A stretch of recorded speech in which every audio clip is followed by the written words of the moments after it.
many of you know, Star Wars Squadrons is a very deep game. The complexities of each starfighter, the meta gameplay surrounding each tier of skilled gameplay, and new and exciting ways to play the game found by top tier players. So in today's video, we're going to be doing something a little different. I brought on a special guest called ScalpWakka. Now Scalp is likely to be one of the top 10 players of Star Wars Squadrons. He streams almost every single day on his Twitch channel, and he's proven to be one of the best. So I decided to bring him on to EcksToo and discuss what starfighters and loadouts you should be using depending on what division you're in ranked fleet battle mode.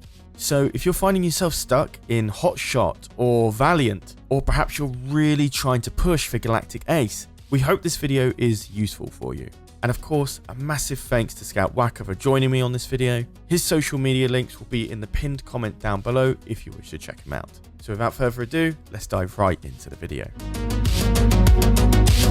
I wanted to go through each section for Star Wars Squadrons ranked bit by bit. So in 3 sections, the low tier, which is Maverick from Maverick 1 to Hot Shot 3, and then mid tier, which is Hot Shot Hero 1 to Valiant 5, and then high tier, which is Legend 1 to Galactic Ace. So I wanted to get your ideas on what the best loadouts or best ships to necessarily run on each section of those ladders to get to the next tier, from an increased division or an increased tier, etc, etc. So what I want to do is start with the lower tiers, the Maverick and Hotshot players. I wanted to pick your brain, to get an idea of what would be best to play ship-wise, starfighter-wise, to climb the ladder. Okay, so for a lower tier player, I really recommend trying to fly a X-Wing or a fighter.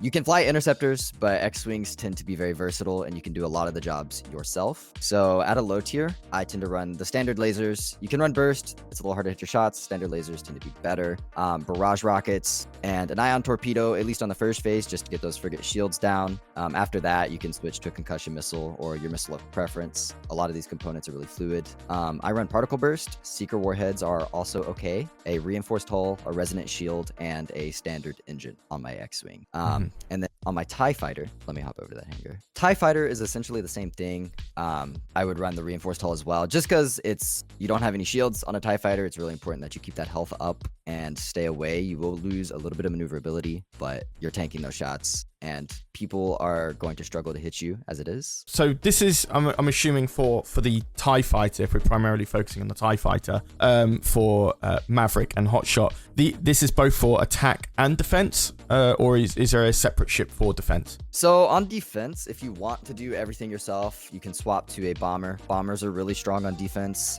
just because of their AI farm ability, in which case standard lasers, multi-lot missile, Goliath missile. I run chaff. You can run reinforced hull, and then standard engine is a good choice there, just to get that AI farm for your teammates. AI farm is critical in having a strong defense, a fast flip. But again, if you have a teammate running a bomber, fighter or interceptor is a really good choice for keeping players off your teammates' backs.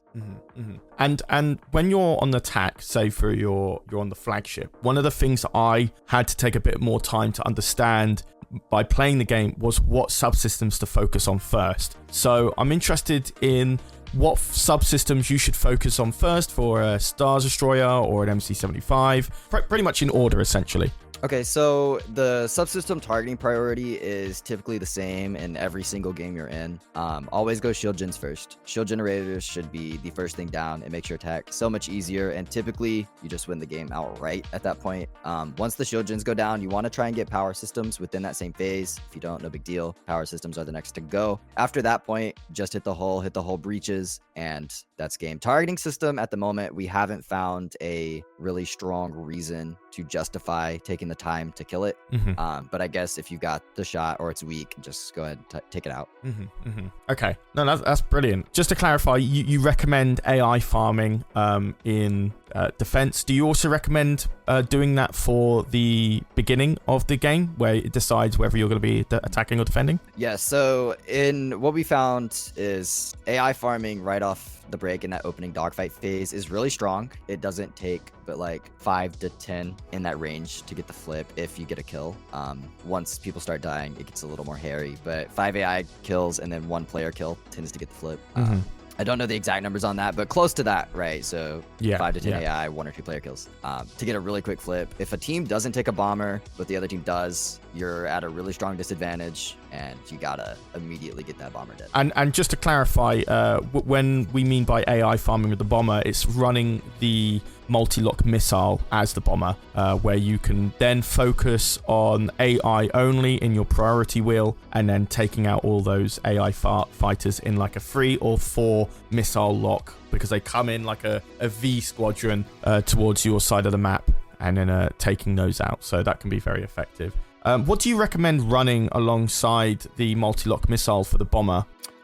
Typically we run multi-lock and Goliath, so you'll get the one Really? lock. You'll shoot the you'll shoot the multi-locks on the one group of AI. You'll turn, find your other one, and you shoot your Goliath. Once both of those have hit, you're back to your multi-lock, back to your Goliath. Oh my Goliath god! Also, right. So the Goliath also gives you good options to do some hull damage if you just find yourself in the position to get some hull damage. Well, I've just learned something because I was running boost extension kit on the second one just to get to the AI faster, but then I realized, I'm always on a cooldown with the multi-lock, so of course the Goliath totally makes sense. That is a quick summary for what starfighters you want to be running on attack and defense for the lower tiers, which is Maverick 1 to Hotshot 3.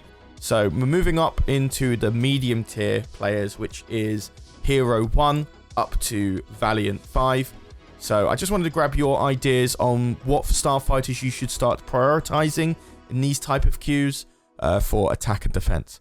Okay, so in these type of queues, once you've kind of gotten your feet wet with the fighter and the bomber and understanding how to play objectives and get the targeting priority down on the capital ships, you can start dipping into interceptors. Interceptors are really fast, really fragile, so it's important that you have good mechanical ability to keep yourself alive as an interceptor.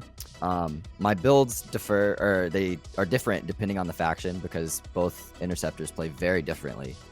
So on an A-Wing, I run rapid fire cannon, barrage rockets, and typically I'll take a quick lock missile unless I see a TIE defender on the other side, in which case I'll take ion rockets. Ion rockets are also handy if your team is struggling to get ion damage on the frigates. And then I'll use particle burst, and then standard hull, standard deflector, and standard engine, just because there's no reason to take away from the shield health. There's no reason for the debuffs on the hull, and then I just have a standard engine preference. A lot of people like to take propulsion there as well. I think that's you brought up a really good point here for the medium tier, is that you're running different components each time. They tend to become more situational. So for medium tier players, I really start recommending running multiple loadouts in one go. So you've got maybe 3 or 4 ready to go in that match that have rockets for one, iron rockets for another, quick lock missiles. It's really good to be able to go back to your starship, swap out for when that situational case needs a situational loadout. So that was a really good point to bring up with different types of loadouts there. I feel like lower tier players will only run one loadout constantly and then not really change out when the situation requires it. So hopefully for medium tier players, you probably want to start running a few more than just one. So right. Yeah. And another thing to touch on real quick is, like, I say run interceptor as it's a good thing to branch out and get your movement skills down. But again, if your team is struggling to do anything, you can always go back to the fighter and get that capital ship damage in, the bomber on defense to get that AI farm in. Another thing to note, TIE bombers are more effective than Y-Wings on offense, so you can mess around with some fun offensive builds there for a TIE bomber.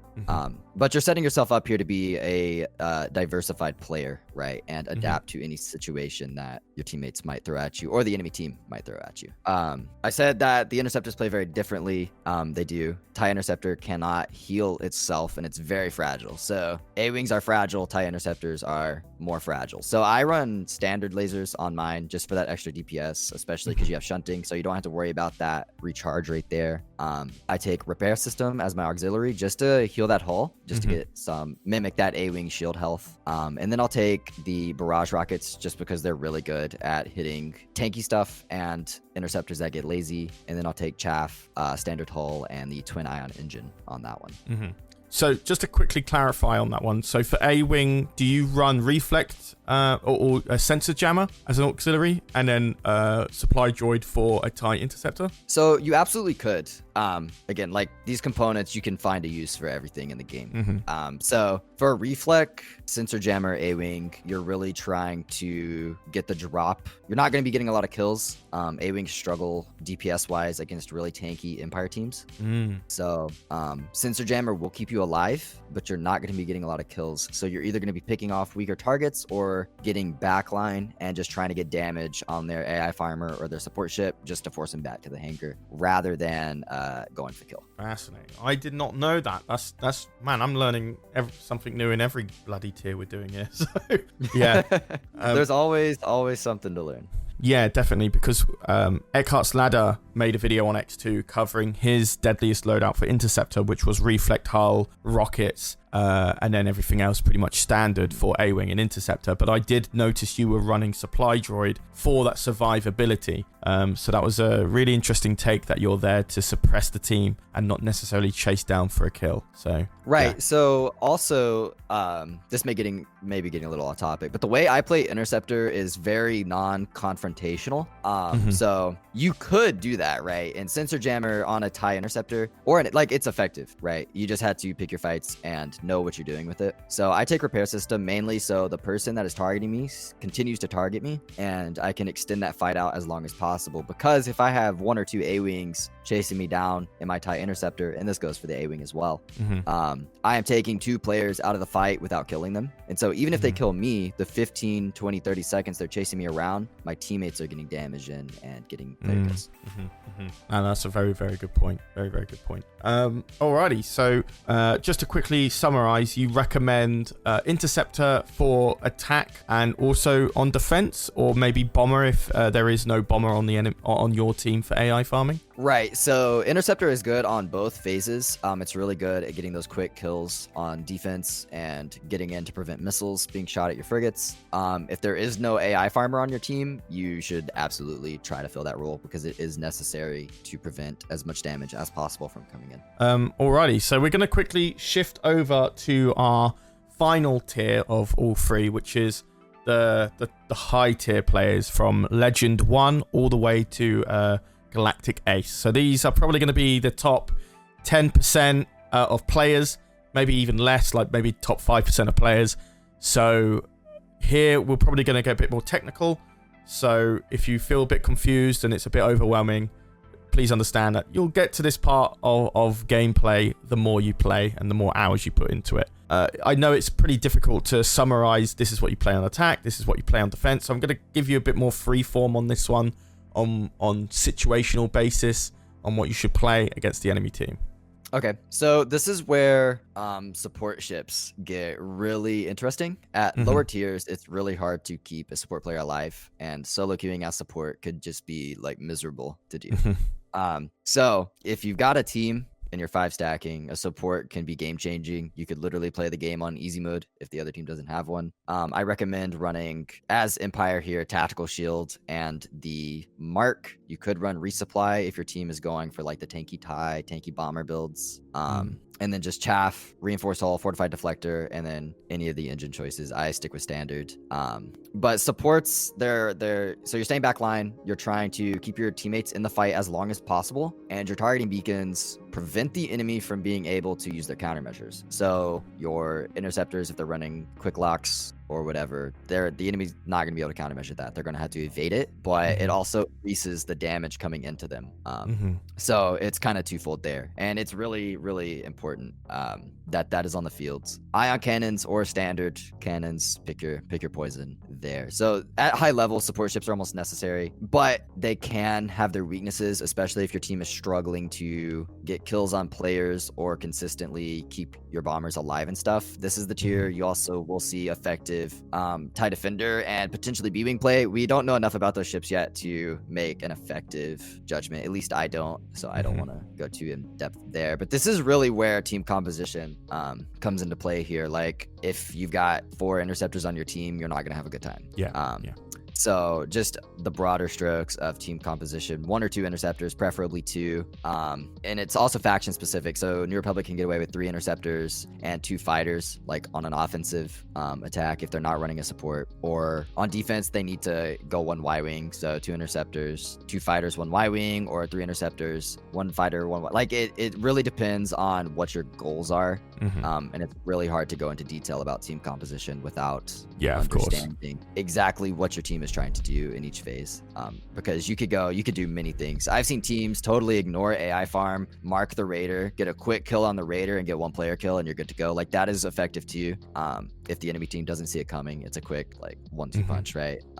So there was to summarize the complexity of team comps. This is probably where you want to be communicating vocally with your team, even if you are on solo queue. So having a breakout of your introverted, like I don't want to talk to people approach, you'll probably want to interact with your players and be able to effectively say, this is the comp that we should probably aim for. This person's on me, pinging them, vocalizing their position, so on and so forth. If you can do that in the mid tier, I think you're going to get a great advantage, especially if you're in solo, because they're not going to prioritize you with pre-mades. But I think it would probably be necessary for solo queue in high tier gameplay. Absolutely. Communication is everything at high tier gameplay. Like a team that, and I've even seen it like me playing against other good teams, me and my team. Like if we have a communication breakdown, you lose the game and you lose ugly. Like it's not even a close game. A team that communicates will win the game every single time. Interesting. Well, I think what we'll do is we'll wrap up there. I think that's a really nice summary for each tier. So guys, if you're interested in seeing more of ScalpWakka on EcksToo, what I'm interested in doing is maybe doing another video where we ask you some of the most commonly asked questions in terms of gameplay in Star Wars Squadrons, and then hopefully you'll be able to answer them. So we'll be able to get a better idea of certain situations that we've always been wanting the answer for in a future episode. So guys, if you've got any question that you want to ask ScalpWakka, like one of the top 50 players, I'd say, maybe That's higher. That's a safe assumption, right? So if you've got any more questions for him, definitely let me know in the comments down below. We'll be reading all of them, and I'll be saving some up for another video later on down the line. But I want to thank ScalpWakka for joining me. This has been a very interesting video. I've learned a lot here already. I was coming into this, I was like, I'm going to know quite a lot about what he's saying. And you whipped out the Goliath missile at low tier, and I was like, oh my god. Yeah, so it's like, again, everything in this game is so, and like we're still just scratching the surface of it, right? Like there's so much to discover still with the game. The meta changes on a week-to-week basis. The quickest way, if I just had to like real quick, the quickest way to improve movement. If you're gonna worry about anything in the game, worry about your movement. Well, thank you very much, man. I really appreciate it. Guys, thanks for watching, and I'll see you in the next video. Take care.